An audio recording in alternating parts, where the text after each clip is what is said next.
Welcome to episode 286 of In Touch with iOS, the show that talks about iPhone, iPad, Apple Watch, Apple TV, and related technologies. I'm your host, Dave Ginsburg, and I have Chuck Joyner back on the show. How you doing, Chuck? I'm doing great, Dave. Thanks so much for having me again. I don't know why you do, but I appreciate it. Oh, you are always welcome to be here. We always have a great show every time here. So, speaking of great show, Ben Roethig, great to see you. How you doing? Looks like you're at the lodge. Yeah, I'm at the Lodge de Virtual. Love that place. Staying warm with the all too real snow. Yep, cold weather's upon us. Ben, I didn't know you spoke French, Ben. That's impressive. And cold weather, I know, is in Jeff Gamet's neck of the woods. How you doing, Jeff? It's not that cold. No? Okay. Oh, it's been sunny all day. My windows are still open. Okay. It's going to be warm and dry all week, and I am doing well. We're going to Jeff's house now. Sure. Yeah. It's just rainy. I mean, here, you get fed. You might have to remind me, but you'll get fed. That's right. And welcome to the last show of 2023. This has been just a fantabulous year. I've got a few new stories and some hot breaking news, as well as we're going to kind of talk a little bit of year in review, see where things were with Apple and technology and all that fun stuff. And we'll have a lot of good conversation to this show here. So let's hit a couple news stories here. First story, Lowe's, which is one of the bigger home improvement centers, is out there. Is finally has come to the real world, and now it's accepting Apple Pay. Lowe's home improvement stores across the United States have finally started accepting Apple Pay. It's been available. It has been available in the Lowe's app and the Lowe's website for some time, but the company never put it into their actual stores, so they were a holdout of their retail locations. So they did finally got that in place, and it's good to see. And now the lone holdout is what? Home Depot and Walmart, Depot. Right, Jeff? Yep. Yeah. Yep. And Kroger. Kroger's been slowly rolling out Apple Pay support. Their King Soopers brand here in Colorado. Many of those stores have Apple Pay now, but yes, Kroger is a slow adopter too. Yep. So it's good to see. You guys have any other thoughts on this? It's just, I guess, more of a PSA. Everybody, you can go to Lowe's now and use your Apple Watch and iPhone to use Apple Pay, which is a good thing. Yeah. Well, let's not forget that Walmart is not there yet either. Yeah. Who knows if they ever will be? Yeah. The way they go. Yeah. As I said, Walmart and Home Depot are the two big ones that are still left. Yeah. Yeah. We're pretty much at the point where if you want to see what payments were like in the early 21st century, you go to Walmart for the nostalgia. Yeah. Any big retailer that isn't fully supporting contactless payment at this point should be embarrassed. Yeah. Yeah. Not just embarrassed, but also the idea, and I know we've talked about it plenty of times on this show, but it's a more secure way.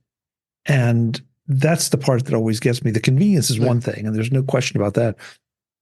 But the security of it is what I don't understand why they don't get that part. Yeah. Oh, they get it. It's just not important for them, because now they're limiting how much information they're collecting on us. The information from us is more valuable to them than protecting our information. Yeah. And if Jeff, in fact, you're right. You're probably right. Yeah. In fact, I actually get emails, or not emails, but receipts added to my Walmart account every time I use my card, because it recognizes the number. Yep. Mm-hmm. But no, good. It's good news. I was just going to say on a kind of an alternate, but has to do with Apple Pay. I found interesting the other day. I just got an email from one of my bank accounts saying that my debit card had been removed from Apple Pay, and I'm like, I didn't do that. And so I went and looked at my wallet, and sure enough, the debit card is still in there. I'm like, okay, I better call the bank, make sure that there isn't a fraud, or someone's got access to my account or a fraud. So, of course, I made the calls and had to go through at least 3 or 4 people for them to finally talk to somebody that even knows what I'm talking about.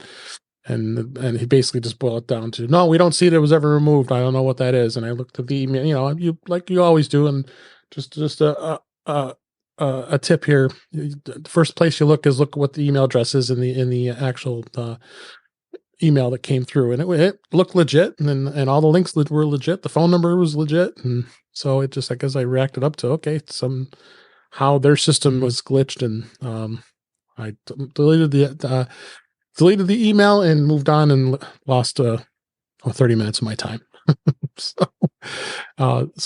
But good to see that the Apple Pay continues to progress, and we're going to be talking a lot more about it, because we know with Apple Card and a lot of changes coming in 2024, we'll definitely be talking a lot more about it in the future here. So one other story I wanted to hit before I want to talk about the big story here. There's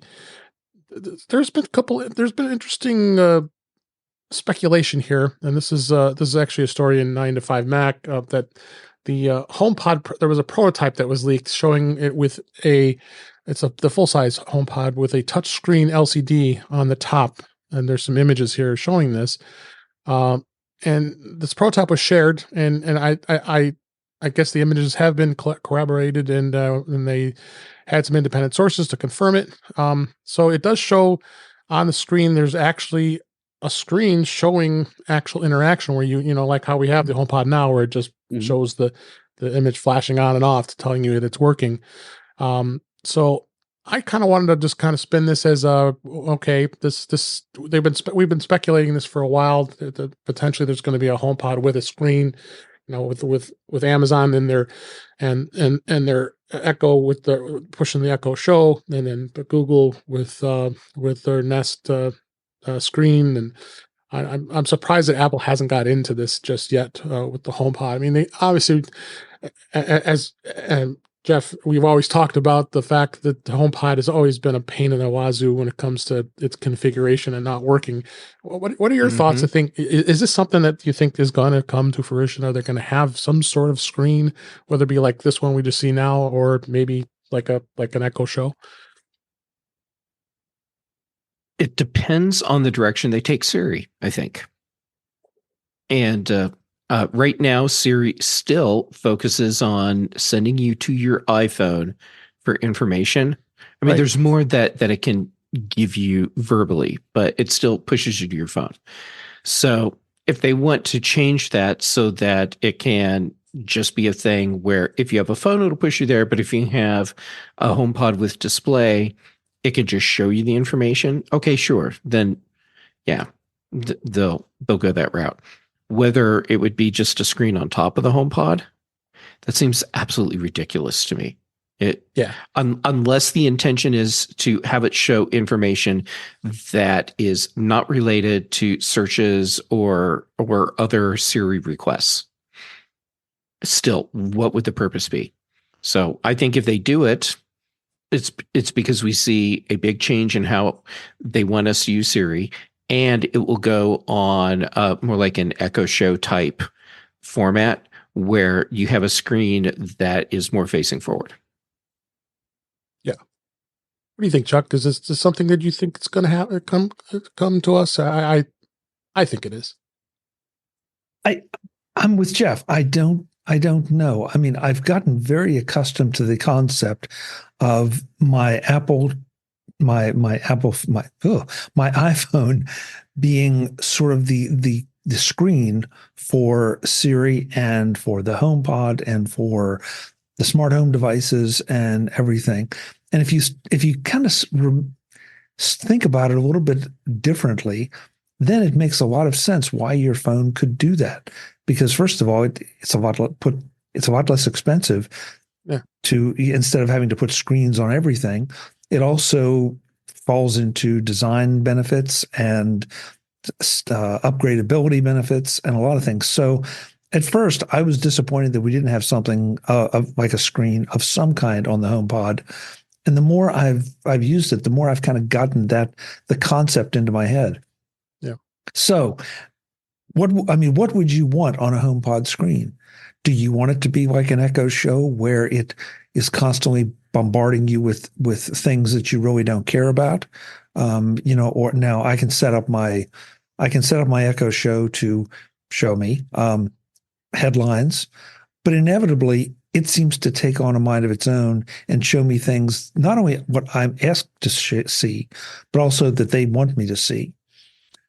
Apple, I don't think, would do that because I don't think they're as anxious to sell me everything under the sun. At the same time, that would, I can see it being beneficial if it would show me just things that I really want to see. But then again, that's what my iPhone's for. So I don't even know that I want a screen on my HomePod. Yeah. I mean, I'm looking at an Echo Show I just got for Christmas with, and I have the Google Nest screen next to it. So I wanted to get kind of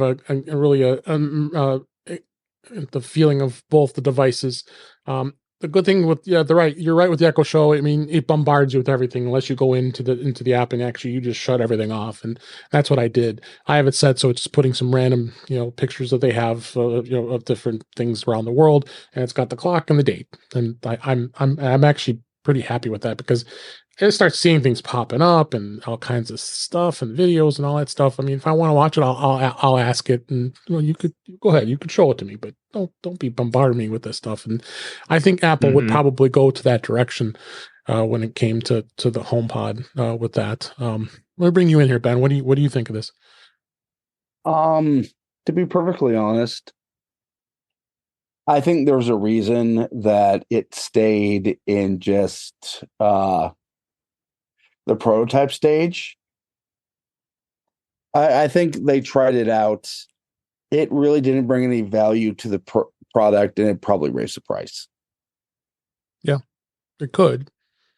But the thing is, these Echo Shows, the low end models, you're picking them up for $40. I mean, I know Apple doesn't like to be in that market. They want to have a high quality product that it isn't going to cost that much. But you're right, because they want the speaker to be the focus of what it is, and that's what the HomePod always has been. But I think this can be something interesting to see where this goes. And I'm anxious to find out where we go and if it happens, because I think it's a market that Apple needs to explore, because they're expanding their services, as we've talked about many times. That's the fact that it does have that. So it's something I'm interested in, but I'm sure many people are as well. So Dave, let's go. Dave, go ahead. I'm curious, just for the group here. What are some of your primary music speakers? I have HomePods and I have a Sonic Move and I have the Sonos Move as my primary speakers that are in my room here that I spend a lot of my time. Okay. I mean, I have a home theater down in my basement that gives me sound there. But I mean, when I'm up here most of the time doing stuff, and I've got my TV and next to me here, I've got a HomePod pair, which is giving me those are awesome with the sound with the first gen of HomePods, of course. So that's what I have. I know what the rest of you guys have. Like Brian and Webb in the chat, I used a stereo pair of HomePod minis. Okay. Yep. I have a stereo pair of HomePod minis in the bedroom. And in the living room, I have a single first gen HomePod and a Polk soundbar. And then here at my desk, I have Audio Engine A5s. Yep. Okay. The reason I ask is exactly what I thought. Now, taking away the Apple devices that you all just mentioned, and I'm thinking I also have some Sonos as well as my A5 Pluses back behind me, and I have more than a couple JBL flips. None of those have screens. And so we get into this thing, and I think it goes back and validates what Jeff said about what Apple's going to do with Siri. But if you're buying something as a speaker, it doesn't matter if it has a screen. If you're buying it as something else, then maybe it matters. And that's where I think you have to start asking the question, what do you want HomePod to be? Right.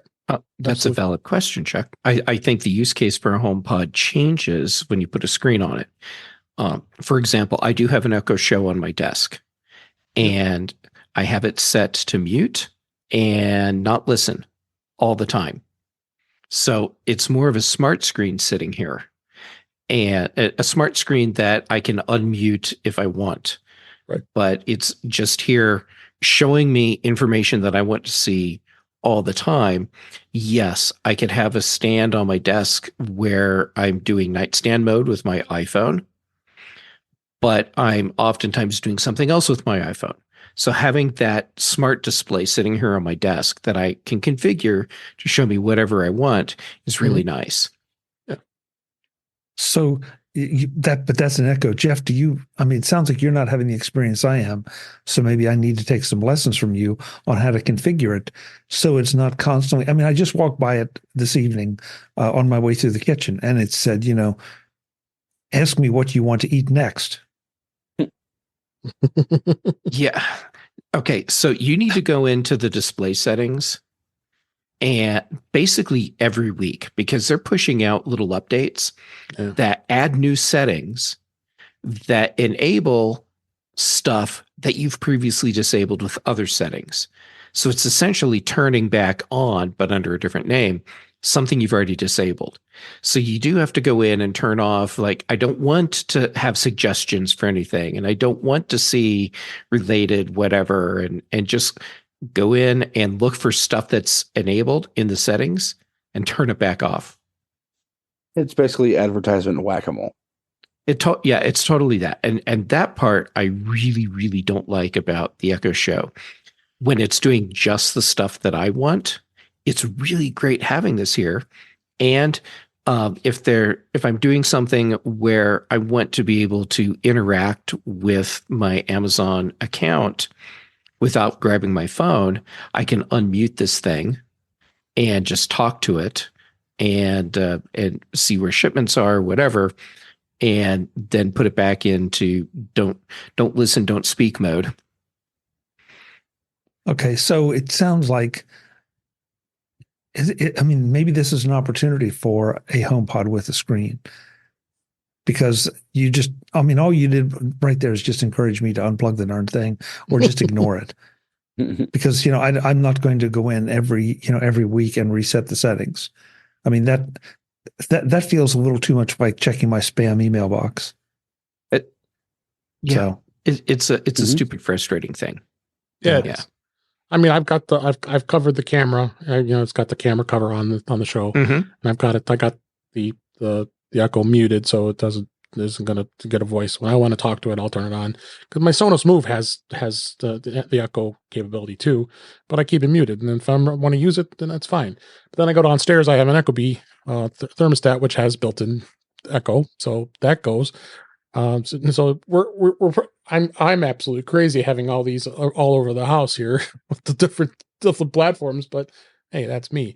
But but that's the thing. You just have to.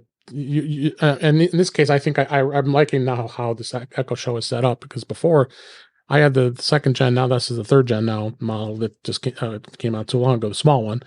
And I was like, oh my God, this thing's gonna be bombarding me. I'm gonna have to turn it face down. I don't want to see this, but now it's perfect. It dims. You can put it in Do Not Disturb. Then it leaves you be. So you have the 5-inch screen? The 3-inch, I think is this one. Okay, I have the 5-inch screen. Yeah, there it is, right there on the camera. There, that's the. No, that's the 5-inch screen. This is the 5-inch. This is the newest one, 2020. Yeah. So I have the, I believe, previous generation, the second gen version of that. Yeah, I had that one, and then this one came for Christmas this year. So we'll move that one down to the kitchen, the older one. Anyway, yeah, it's going to be interesting to see where it goes. That's for sure.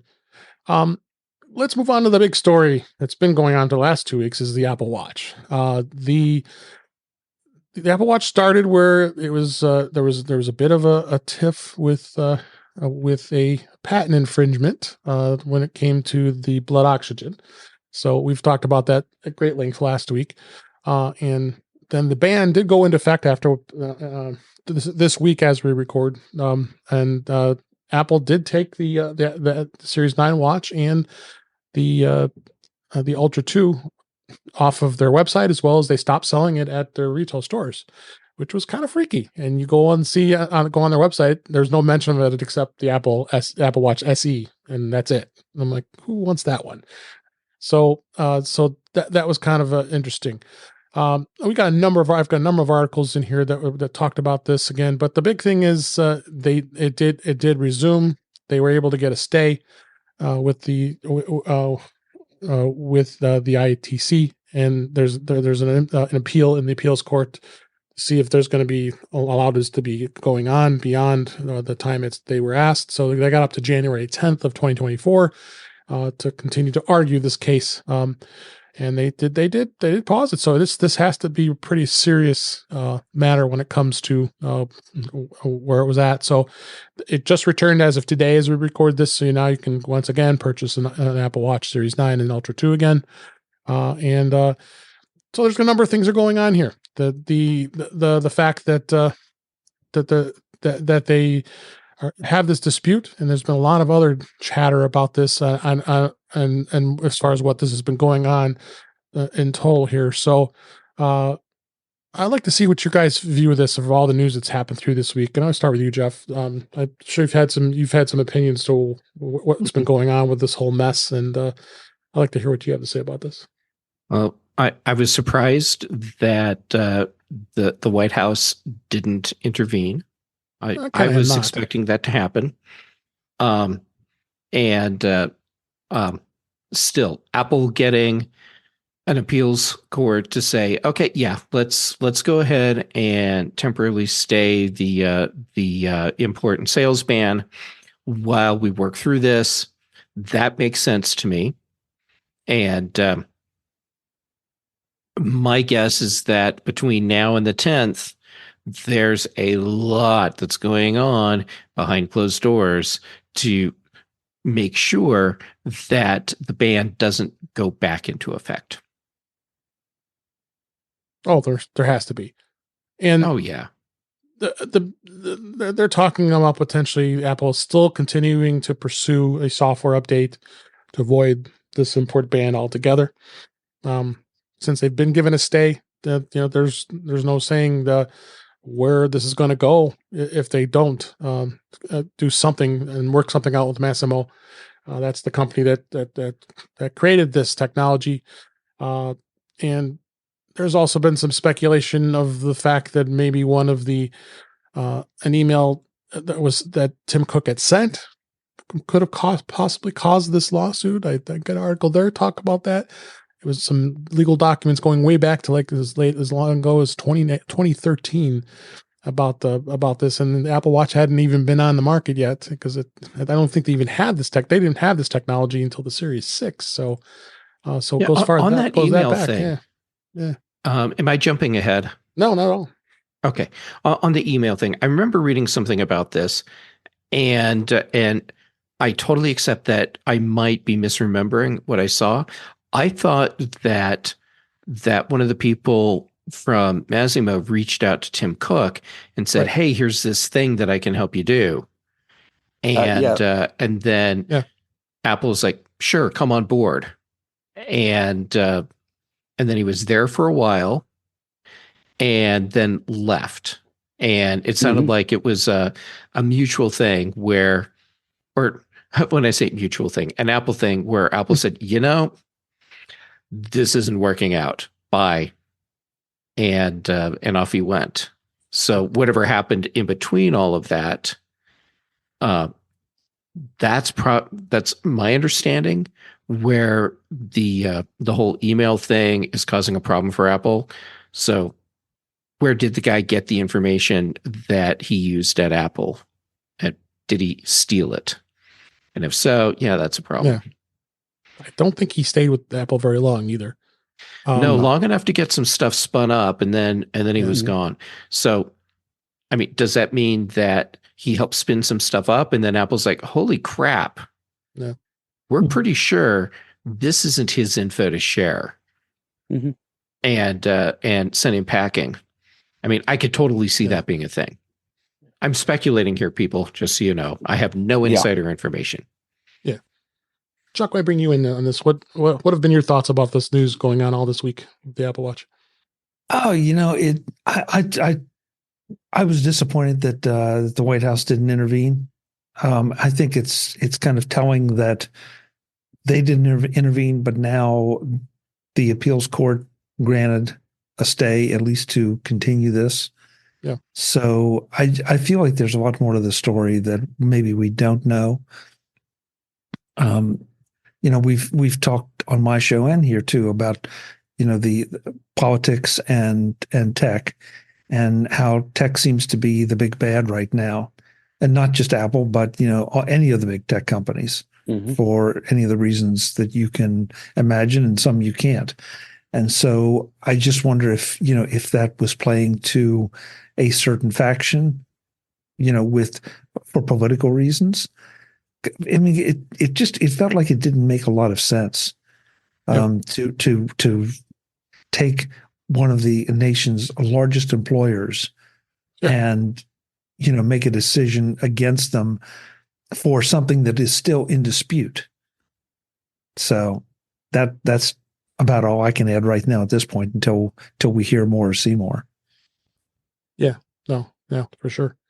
What about you, Ben? You've had some thoughts on this? Yeah, I think this is going to get done before the 10th. Quite frankly, this has been a shot across the bow for Apple. Nobody expected this to get this far, but it did. Thankfully, for Apple, the appeals court kind of bailed them out during one of the most important shopping weeks of the year. I mean, especially with return day, aka Boxing Day, and the rest of the world coming up or already having passed. But honestly, we're at a point where Apple is being treated like a $3 trillion company. Yeah, and you got big pockets. You can afford this. Yeah, and not the underdog it was during Steve Jobs.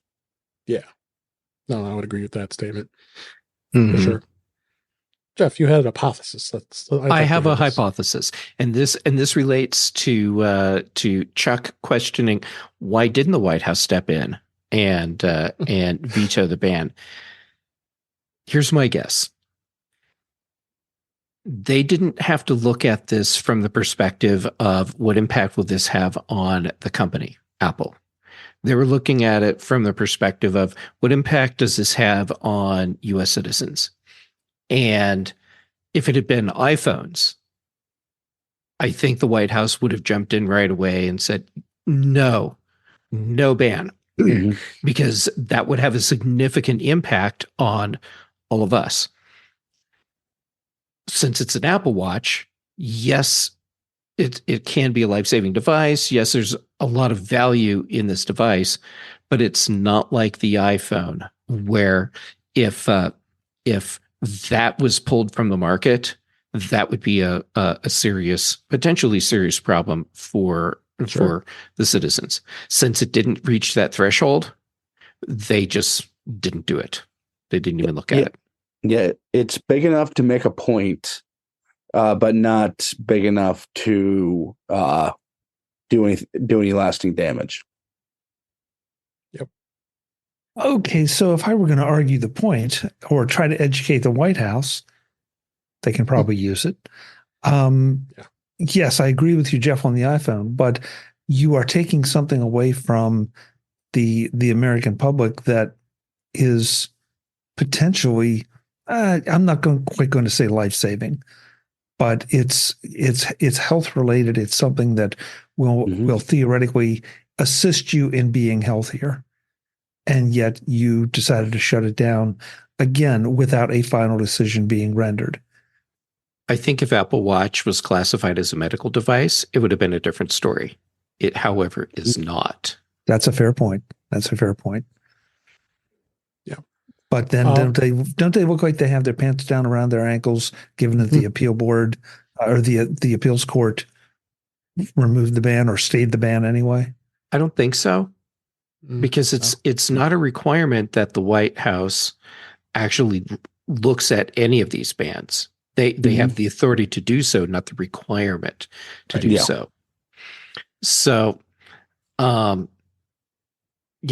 staying out of this one and leaving it just to the courts, sure, I can totally see that.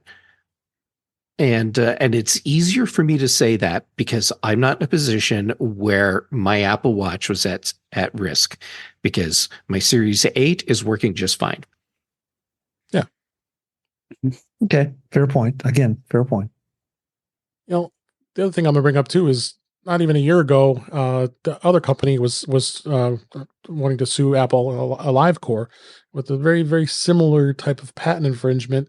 And we talked, and then this has been talked about a year ago, that this was the same thing has happened, and you didn't hear too much about that one because it never came to be, because nothing ever happened in this ban. So this new one obviously must have been pretty serious to get to that point. In the comparison. Shout out to our friend Jim Ray, who posted this in your Slack chat on Mac Voices Live.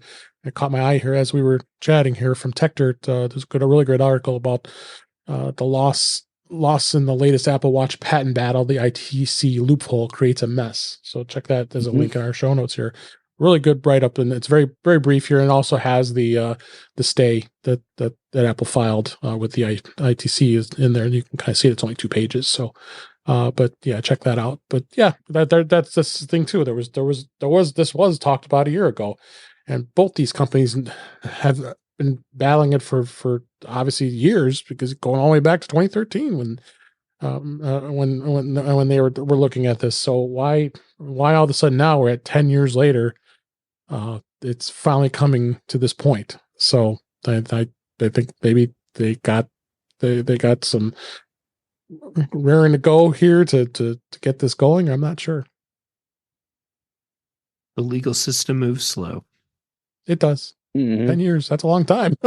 So for now, you can still buy an Apple Watch. It's back. At least for the next few weeks here as we record. And I think I agree with you, Ben. I think they're going to get to work on this, whether it's a software fix or if it's going to be just let's settle this. Yeah, I mean, now that Apple has a chance of actually losing this, they're going to do the company thing and just write a check. Yeah, I would hope so. I'm assuming that part of Apple's argument for the stay was that they are acting in earnest and good faith to resolve this issue outside the courts. And I think that would make the appeals court much more inclined to say, all right, we'll give you a stay. Yeah. And honestly, you also don't see Massimo challenging that stay publicly too much. No. Couple comments in the chat. Thanks for mentioning it earlier, Ben. YouTube.com/InTouchWithIOS.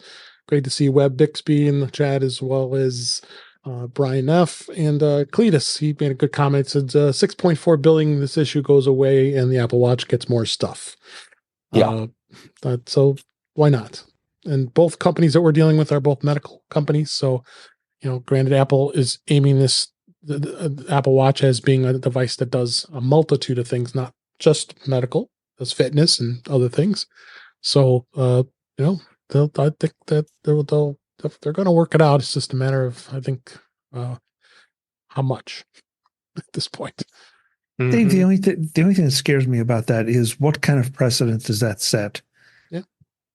Now, in this case, it might be something that Apple or we don't see as precedent setting, but how many other companies are going to potentially sue Apple to try to get purchased? Yeah, they come out of the woodwork, right? Yeah, it feels like I can understand why this might be a good fit to purchase, but that also I don't know that it's an admission of guilt, because I don't think it would be. I don't know. It's a tough decision to make, as to what makes sense to do in a situation like this, where you could just buy your way out of the lawsuit. Yeah, but I agree with you. Then if they give in to them, then who's next? Apple's a big company; they can afford it. Let's go after them for our thing that we question. So I agree with you. Depending on the size of the company, Apple could just as easily grind them into the ground through the court system. Yes, they could. That legal team they've got. Apple has all the money. If some smaller company showed up with a lawsuit saying, hey, you're totally infringing on these patents that we own, and what are you going to do about it? And they're hoping the answer is, how about if we just buy you? And instead Apple says, wow, sucks to be you. And then the filings start. All right, so let's go ahead and move on from this. Let's hope just kind of works its way out, and we'll see what happens. Next, I want to talk a little bit about the topics this week. The beta iOS 17.3 beta 1 continues. I'm pretty confident that this is probably going to be released in January last year, or earlier this year, I should say, when 16.3 came out. That's about when they released it. So notably, we've talked about a lot of the features that are in 17.3, which would be the stolen device protection. We went through that at great length at our last show. So you want to go back and listen to that. You can hear more about those details about that. And also with the Apple Music collaborative playlists. Those are the top two things that are really standing out. But I think the stolen device protection is just if anything, this is a urgency. Apple needs to get this released, because it is a very after us covering the Wall Street Journal article from Joanna Stern, that was pretty disturbing to see that how ridiculously easy this was, and it shouldn't be happening. So the next thing I want to do is let's just talk a little bit about the Apple's year in review. This is our last show of the year, and there was a lot of things that happened this year that was a big standout, and I'd like to kind of hear what you guys think has been the biggest thing that happened. I think notably iPhone going with the USB-C on the 15 and 15 Pro probably is probably the biggest standouts this year. Of course, the whole chatter about the green bubbles versus blue bubbles. I don't even want to go down there with that. I've been avoiding that story. It's just crazy stuff here. HomePod, they surprised us with the HomePod with the return of the full size. They may come back this year. Seems like it's holding its own. But I think the notable thing is we're really be anxious to find out more about is the Vision Pro. I know this is not going to be something that any of us will probably be purchasing. I'm sure you'd like to go into a store and maybe get an opportunity to see it. I guess I'll start with you, Chuck. Vision Pro, is that something that are you interested in? I'm sure you want to see it. I think we all want to see it. I know it's not something that's going to be in your budget. You know what, Dave? I'm not prepared to say that yet. No, okay. It would be something that, it would put a dent in the budget, no question about that. Yeah. But, we all are still doing all this rampant speculation. True. And, Apple has told us only the things that tantalize us. And also I would think if I were Apple, I'd only be telling us about the sexy things. So, the question is when the rubber hits the road and you want to be productive with this thing, what are the options going to be? What are the capabilities going to be now at launch, or 6 months after launch, or 12 months, or the next iteration? So I feel like this has a lot of potential to be a very, very big thing, Mhm. but there's still just a lot of questions. And this is also pretty much unknown ground for us, because it's the first time in a long time that Apple has tried to introduce something that almost has no peer. And yes, I know before somebody emails this, there've been Microsoft headsets and Facebook headsets and call them what you will, smart glasses, goggles, that have been around for a long time. And they've always kind of come up short of anything that any of us wanted to use on any kind of consistent basis. They're a nice oddity. I've flipped on plenty of goggles at CESs, and they're that's fine. Some great little demos. But at the end of the day, nothing I could see myself saying, okay, I'm going to get up, I'm going to sit down at the desk in the morning, drop these in, and do something that I couldn't do otherwise, or that frankly wouldn't be easier to do otherwise. So those are sort of my measurements about how I'm looking at this. And we're not going to know until it actually arrives and we can go and Apple's going to, interestingly, Apple's going to go and make us go to, Apple is going to make us go to Apple stores and try these things on. So it's not going to be, I'll buy it, I'll try it for 2 weeks and I'll return it. You're going to go in there and you're going to get the experience. You're going to ask the questions that are relevant to you. That's when I will get some of my questions answered, and then I can make a realistic purchasing decision. Yeah. How about you, Jeff? Is it something? What's your thoughts on the Vision Pro? I think Vision Pro's the Apple's biggest story of the year. And I mean, there's a lot of other intricate and exciting and very interesting stories.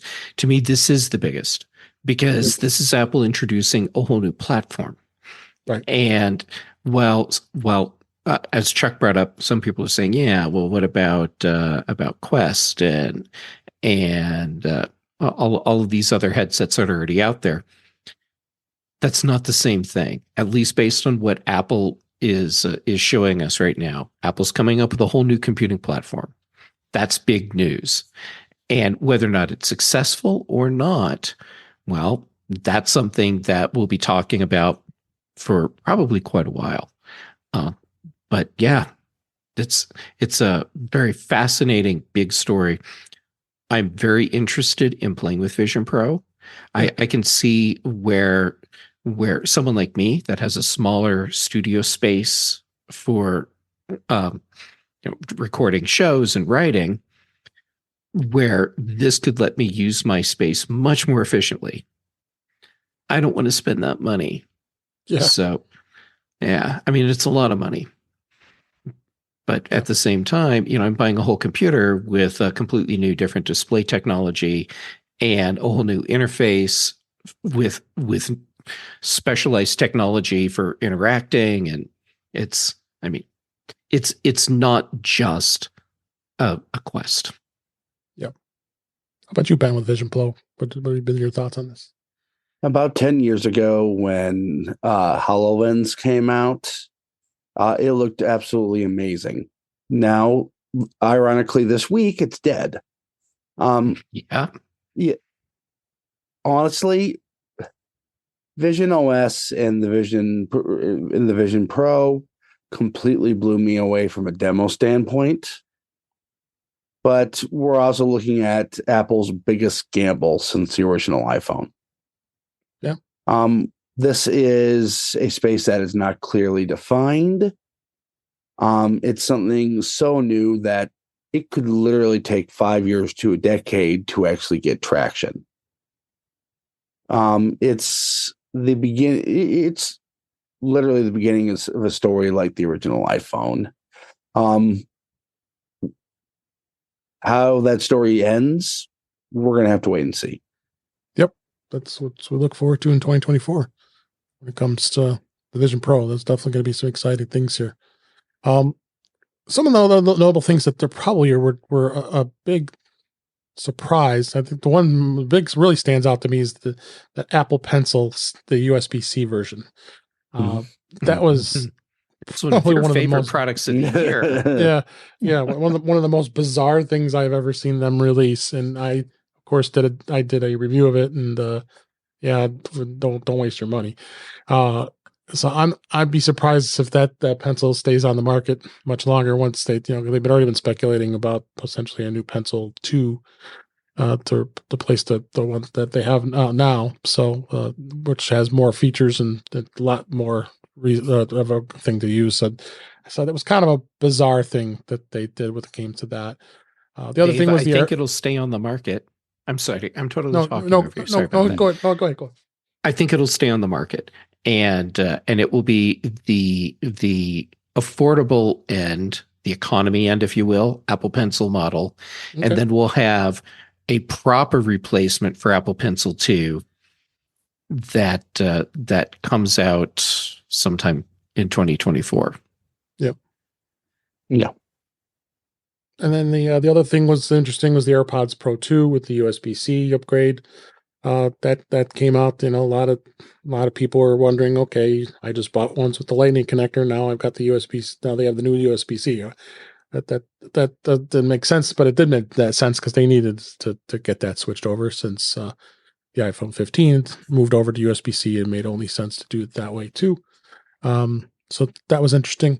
Of course, we know the Apple Watch got a bump with the Series 9 and the Ultra 2. Wasn't a huge bump, like you made a comment about the Apple Watch. You have the Series 8. You're perfectly happy with it. Mm-hmm. I had the Series 7. I was ready to upgrade. So that's why I went to it. So you had that. Then if you can go back, though, of course, iOS 17 came out, as well as the Macs. You have you started with the M2. The M2 MacBook Air started January of this year, and we worked all our way up to the M3 and M3 Pro processors for that kind of surprised us towards the end of the year in October. That they had those Macs. So it was definitely a computing centered year. And a lot of services focuses too. They really didn't even talk a lot about that, but their services sales are just grown by gangbusters. iCloud, they now offering up to 6 terabytes of space now. I think 6 or 12. Is it 12 they offer now? I forgot. You can get 12 if you want to pay for it. It costs you a pretty penny, but it does have that too. Chuck, what do you think? What stood out to you besides Vision Pro? Was there any other things that I just mentioned that stood out to you? Yeah, very much. I think the M3 is kind of the big story of the year because of the power it delivers, the computing power, the lack of power consumption, the options that it gives. How many years were we barking and screaming and yelling about, we want a Mac Pro, we want a Mac Pro, we want a new Mac Pro. And now, yes, we have a new Mac Pro, but really you don't need a Mac Pro anymore. No. Now you've got this incredible line of machines with M2s and now the M3s that blow, the doors off of anything that we would have expected a Mac Pro to be. And we just sort of kind of took it and said, oh, okay. And it was not, I don't feel like it was recognized as the big deal that it was.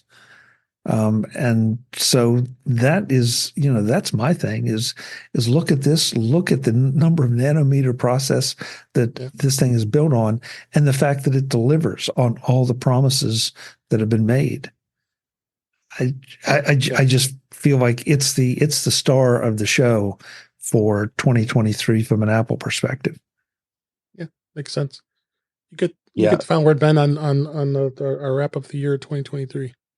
I am completely with Chuck here. The A17/M3 generation showed that Apple was not messing around this year.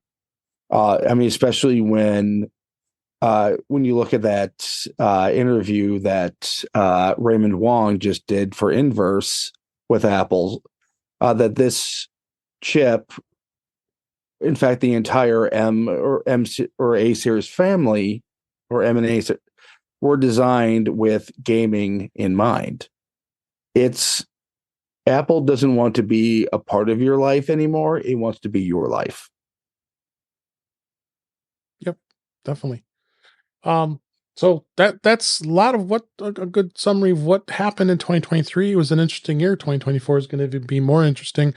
Before we go, but I want to actually talk a little bit about cord cutting, because that I find has been a very interesting year when it comes to that, with all the services changing and people canceling cable TV like gangbusters because of it's so expensive and they're just not happy with what the services are offering. But you're just the biggest thing that really has stood out is the price hikes. They're raising a lot of prices on all of the services. Netflix increased their plans. Netflix going to the no longer allowing password sharings, and they've been cracking down on that. Disney and Hulu are basically merging, and Disney purchased the remaining part of Hulu. That happened this year. Paramount Plus, they've raised their prices, but there's also chatter about the potential of Paramount Plus is going to potentially merge with Warner Brothers Discovery, which I think is going to be crazy if that happens.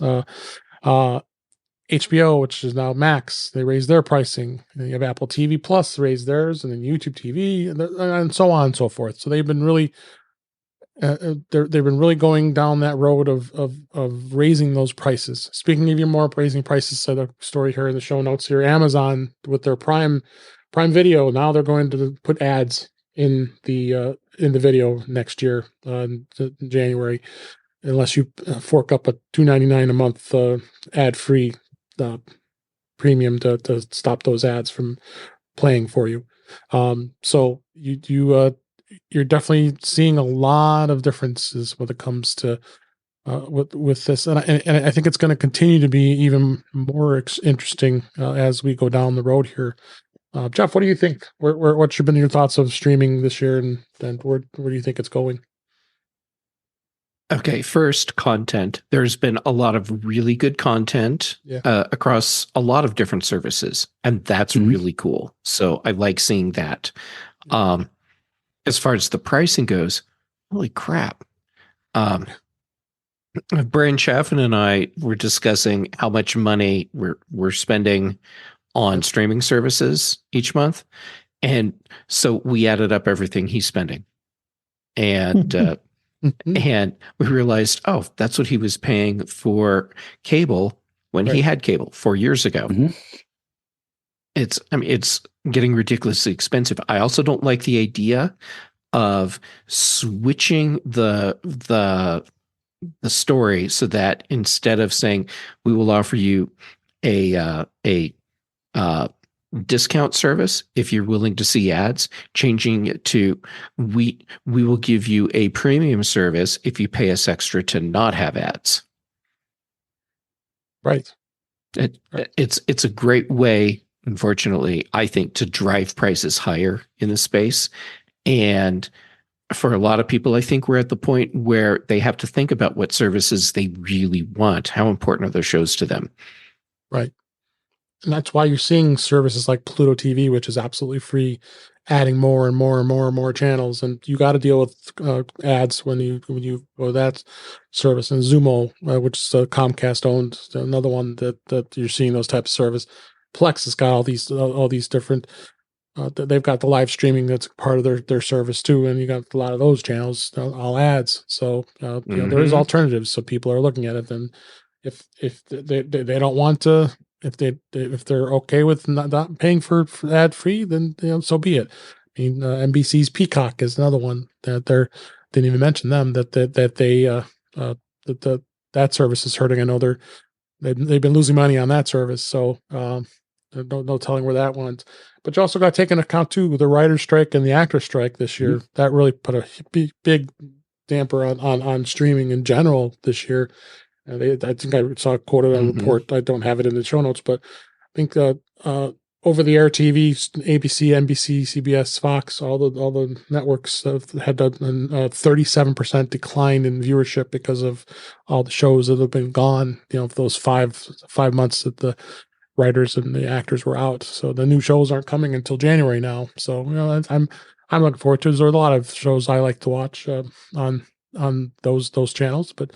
And there's that battle too. We didn't even talk about that. Is the fact that all those main networks want more money from these streamers like YouTube TV and others because they don't think they're getting their cut.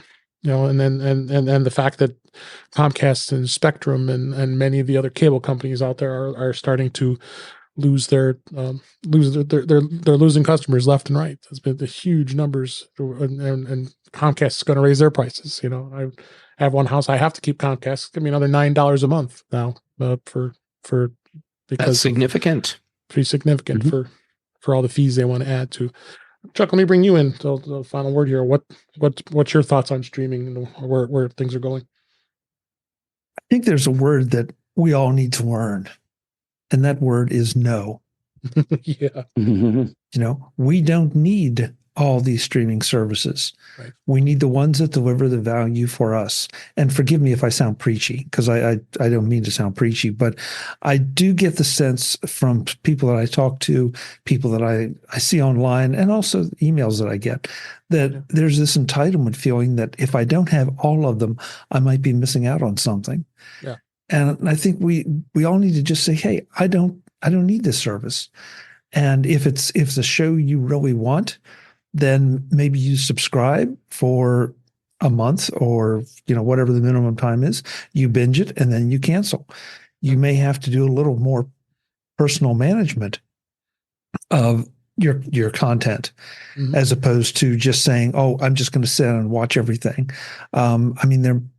Shows are being released right now that I would like to watch on certain streamers, but you know what? I don't need to see them right now. And I'm going to try to stay away from spoilers. And when the time comes up that they get to my the top of my watch list, then I'll look at what it would take for me to subscribe. That's it. Because until they figure out a way that they aren't just doing what they did to Brian, Jeff, and having him pay the same thing. It just blows me away that they have conned us all into believing that we need to subscribe to everything or we are missing out. So, just say no. Chuck, you're absolutely right. And what you're describing as you were talking through the whole process of, well, then I can decide what service I want when. I was having a flashback to the music industry several years ago. And I was thinking, Pirate Bay is going to become a household term in the same way Napster did, because most people aren't going to do what you described. Right. And instead, they're just going to find another way to get the stuff they want to watch. And they will do it in a way where the content creators, the studios, are not getting paid. Well, it's where it's out there. So Jeff, let's ping pong a little bit. I mean, doesn't this smell of exactly what Steve Jobs was fighting? That if you give people good value and make it easy for them at a reasonable price, they would much rather pay than go through the hassles associated with the alternative methods of acquisition, shall we say? And he was proven to be right. He was proven to be right, and yet the companies won't learn that lesson. They just refuse to learn the lesson. And they're making it even more difficult with the whole ATSC thing, the new version that adds in encryption for over the air 3.0. That is absolutely ridiculous. Yep. I mean, who is that helping? And the answer is not the consumer. Yeah. We don't have a sports-oriented audience here, but look at what the NFL has done. They have scattered their programming all over every pay service you can think of and beyond, and all of the broadcast networks. And so as a result, you have to, you almost have to have a scorecard to figure out which games are on which service when, right? And then how much am I going to be spending so I can watch the games of my favorite team? Because it's not like, I'll take Dave's Chicago Bears. It's not like the Bears are always on Amazon or always on NBC or always on Hulu or, wherever. Everything is scattered all over. So in order for Dave to satisfy his Bears craving, he has to subscribe to everything.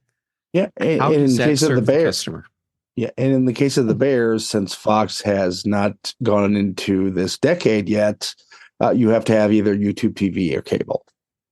Right. So, so there you go. But I think that's kind of another thing. We have basically several services in different eras. I think the only way we're going to be able to kind of really get everything back together is essentially Apple or Amazon or Google essentially doing their own services cable bundle. Yeah, it could get to that. Ben, I think you're spot on. We are coming back around to that again. Mm-hmm. It's a vicious cycle. Different method to do it. So yeah, and let me be clear. I'm not calling for anybody to boycott anything. That's not it. But I'm saying figure out what your value is. And how many shows are you getting from Apple TV on a monthly basis right now versus how many shows are you getting from Hulu or from Netflix? And and if you're really using them, then that's great. But then factor in the fact that there are only so many hours in the day that you can watch recreational TV. Mm-hmm. You start factoring all these things in, and it's like you're wasting money at a crazy rate. Yeah, no, agree with you. Last word in the chat there, Brian F said there were a lot of people that were upset at the fact that Peacock was the exclusive place to watch an NFL game this week. I'm seeing that's going to be potentially the trend. I mean, that was kind of disheartening because not everybody is going to subscribe to Peacock. They did offer it, but it's part of Comcast at some point, but it doesn't anymore. You got to pay for it. So, I sure hope to don't see that because, like you said, the NFL was a great example. They spread all their games out. They haven't had Saturday games a lot of them were on the NFL Network. You had to have a subscription for that if you wanted to see it. And a lot of those other games were not able to see them. The NHL and hockey, they've been doing the same thing. They're like a game tonight for our Chicago Blackhawks. It's on ESPN Plus. I can't watch that because I don't subscribe to that. So there's one thing I don't subscribe to. You found the one. You got the one there. So it's definitely. I'm finding it interesting every day. I mean, I think it's a lot of great things to cover for the show for the future for us here, and it's been just a interesting 2023, I must say, with Apple and cord cutting and all the technology that we all love here, and it's a great thing here. So let's go ahead and let's wrap this up here because this was a great year, 2023. We had a great time talking about a lot of great things, and let's look forward to 2024. But in the meantime, let's wrap the show up for this week. That's a wrap for this week. Please send your comments, questions, and suggestions to our email address, which is feedback@intouchwithios.com. You can follow us on Mastadon, which is at intouchwithios at techhangout.social. Support the show by buying me a coffee at intouchwithios.com/coffee. We would really appreciate it. You can become a patron of the show by going to patreon.com/intouchwithios. We have 2 tiers available to support the show. We would really appreciate it. Make sure you like, share, and subscribe so you are notified when we're live streaming, like Brian and Webb and Cletus and many others. They're out in that YouTube chat there at youtube.com/intouchwithios. We broadcast that live at 7 p.m. Central, 8 p.m. Eastern, 5 p.m. Pacific, and we'll leave the live shows out there so you can go back and watch them, as well as you can listen to the past shows in audio format as well. Visit In Touch with iOS magazine on Flipboard, where many of the topics we discuss are flipped into the magazine. The link is in our show notes. You can also subscribe to the show in your favorite podcatcher, including Pocket Casts, Overcast, Apple Podcasts, and many others. But better yet, go to our website at intouchwithios.com, where all the links to all the ways to listen to us are there. I am Dave Ginsburg, and you can find me on the Mastadon at daveg65.mastodon.cloud. And Chuck Joyner, thanks again for being here. And where can people find you? Hey, David, thank you. I really appreciate you having me on all the times this year. Yeah. It's always a blast. Love it. You can find me at macvoices.com. That's where we're wrapping up our 2023 programming and looking forward to 2024 already. We do Mac Voices live on Tuesday nights, 8 p.m. Eastern, 5 p.m. Pacific, with all of these fine gentlemen and more of our friends at youtube.com/Mac Voices TV. We'd love to have you join us in the chat room, just like here at In Touch with iOS. On all of the socials, you can follow me, and you really should, as at Chuck Joyner. Thanks again, Dave. Thank you, Chuck. And Jeff Gamet, so glad you are here as always. What a great year with you, and we're going to have another great year in 2024. But meanwhile, where can people find you? Well, Dave, I'm so glad that I've been able to be part of this. So seriously, thank you for including me. Absolutely. This year's been a blast. All right, so where can people find me? Social media, Jay Gamet on basically everything. Mastadon, Instagram, and Threads. Those are the places where you'll find me posting pretty regularly. Then for shows, Chuck is gracious enough or somehow contractually obligated to let me join him on Mac Voices Live. So Chuck, thank you for that. So that's Tuesdays. Then here with you, Dave, on Thursdays. Then on the British Tech Network, Thursdays for the big show, Fridays for the Mac show, and a new episode of The Context Machine, the show Brand Chaffin and I do, is about to drop. We recorded that actually just before this show. Nice. Great. Thank you. Appreciate it. And last but certainly not least, it's so great to have Ben came on the show this year in 2023. What a great addition. And you've been just awesome as a great contributor to the show. We really appreciate it. And Happy New Year. Where can people find you? Well, Dave, first, it's been a pleasure to be here this whole year and hopefully for many years to come. Absolutely. You can find me at Ben Roethig on social media. You can find my writings on roethig.tech. There's new content, a new logo, and if I actually get to it, working on it a little bit harder, a new WordPress site replacing Blogger in the near future. As for shows, just whatever Jeff said minus the context machine. He's got that down pat. And I want to wish all of you a happy New Year, happy 2024, and I want to really appreciate everybody who has listened this year. We love doing this show and want to continue to do it, and we're going to continue to do it in 2024. But in the meantime, thanks for listening. Hope you enjoyed it, and we'll talk again in next year.